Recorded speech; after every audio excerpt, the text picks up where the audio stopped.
Bharatiya Janata party की हिमाचल प्रदेश इकाई ने पंचायती राज और नगर निकाय चुनावों में कथित हस्तक्षेप तथा नियमों में बदलाव को लेकर प्रदेश सरकार के खिलाफ मोर्चा खोल दिया है। भाजपा प्रदेश अध्यक्ष डॉक्टर राजू बिंदल के नेतृत्व में पार्टी का एक प्रतिनिधि मंडल आज लोक भवन पहुंचा, जहां उन्होंने महामहिम राज्यपाल से मुलाकात कर ज्ञापन सौंपा। इस दौरान नेता प्रतिपक्ष एवं पूर्व मुख्यमंत्री जयराम ठाकुर विशेष रूप से मौजूद रहे। भाजपा प्रतिनिधि मंडल ने राज्यपाल को सौंपे ज्ञापन में आरोप लगाया कि कांग्रेस सरकार पंचायती राज और नगर निकाय चुनावों के दौरान लोकतांत्रिक प्रक्रियाओं को प्रभावित करने का प्रयास कर रही है। पार्टी नेताओं ने कहा कि चुनावी प्रक्रिया शुरू होने के बाद लगातार नियमों और अधिनियमों में बदलाव किए जा रहे हैं, जो लोकतांत्रिक परंपराओं और संवैधानिक मूल्यों के खिलाफ है। राज्यपाल से मुलाकात के बाद मीडिया को संबोधित करते हुए भाजपा प्रदेश अध्यक्ष डॉक्टर राजू बिंदल ने कहा कि भारतीय जनता पार्टी लोकतंत्र और संविधान की रक्षा के लिए राज्यपाल के समक्ष अपनी बात रखने पहुंची है।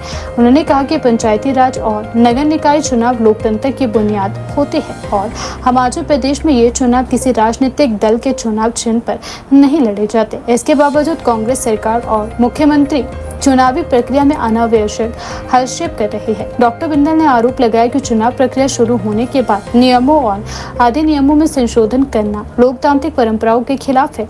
उन्होंने कहा कि रिजर्वेशन एक्ट में बदलाव कर अधिकारियों को अतिरिक्त शक्तियां देना और चेयरमैन एवं वाइस चेयरमैन के चुनाव से जुड़े नियमों में संशोधन करना इस बात का संकेत है कि कांग्रेस सरकार बैकडोर तरीके से चुनावी प्रक्रिया को नियंत्रित करना चाहती है। उन्होंने कहा कि यह केवल नियमों के साथ छेड़छाड़ नहीं, बल्कि जनमत, जनप्रतिनिधियों और लोकतांत्रिक मूल्य का भी अपमान है। भाजपा प्रदेश अध्यक्ष ने आरोप लगाया कि कांग्रेस सरकार चुनावों में अपनी राजनीतिक स्थिति मजबूत करने के लिए प्रशासनिक और कानूनी प्रक्रियाओं का दुरुपयोग कर रही है। डॉक्टर बिंदल ने कहा कि प्रदेश भर में कांग्रेस पार्टी अपनी जमीन खो चुकी है और जनता का भारी आक्रोश सरकार के खिलाफ दिखाई दे रहा है। उन्होंने दावा किया कि जिला परिषद चुनावों में कांग्रेस की एक तरफा हार तय है और यही कारण है कि कई स्थानों पर कांग्रेस अपने उम्मीदवार तक घोषित नहीं कर पाई है। भाजपा नेता ने यह कहा कि हार के डर से सरकार चुनावी नियमों को अपने राजनीतिक हितों के अनुसार बदलने की कोशिश कर रही है।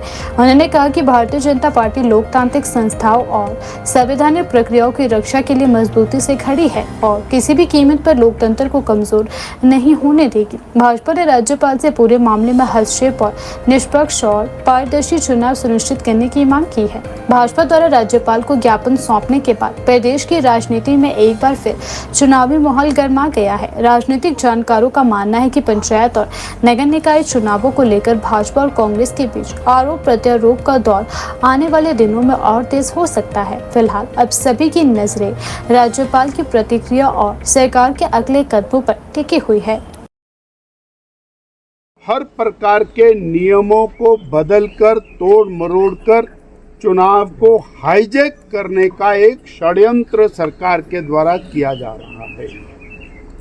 उनके जो रूल्स हैं, उन रूल्स को चुनाव शुरू होने के बाद उनके अंदर अमेंडमेंट करना, रिजर्वेशन एक्ट के अंदर अमेंडमेंट करके जिलाधीश महोदय को पावर्स देना और अब चेयरमैन, वाइस चेयरमैन की और इलेक्शन रूल्स के अंदर अमेंडमेंट करके अनलिमिटेड पावर्स जिलाधीश महोदय को देकर, अर्थात पीछे से बैकडोर से कांग्रेस के नेताओं को पावर्स देना, ये सीधा सीधा हॉर्स ट्रेडिंग और जो चुने हुए जनप्रतिनिधि हैं उनकी जन भावनाओं का अपमान करके और चुनाव को हाईजैक करने की कहानी है। वास्तव में कांग्रेस क्योंकि सब तरफ हार रही है और ये जो जिला परिषद की पहली वोटिंग 26 को, दूसरी 28 को और 30 को होगी, इसमें एक तरफा हार कांग्रेस को मिलने वाली है। कांग्रेस ने इसीलिए अपने उम्मीदवारों को नामित भी नहीं किया। कहीं पर भी एक भी उम्मीदवार को कांग्रेस ने नामित नहीं किया है और कारण यही है कि कांग्रेस बुरी तरह से और चुनाव हार रही है। जनता का गुस्सा कांग्रेस को फेस करना पड़ रहा है और अब उसमें से नाक बचाने की कोई तरकीब निकालते हुए संविधान को और रूल्स को तोड़ मरोड़ कर प्रस्तुत कर रहे हैं। इसलिए हमने महामहिम राज्यपाल महोदय के पास अपना विषय रखा है और हम जनता की आवाज़ बनकर खड़े रहेंगे।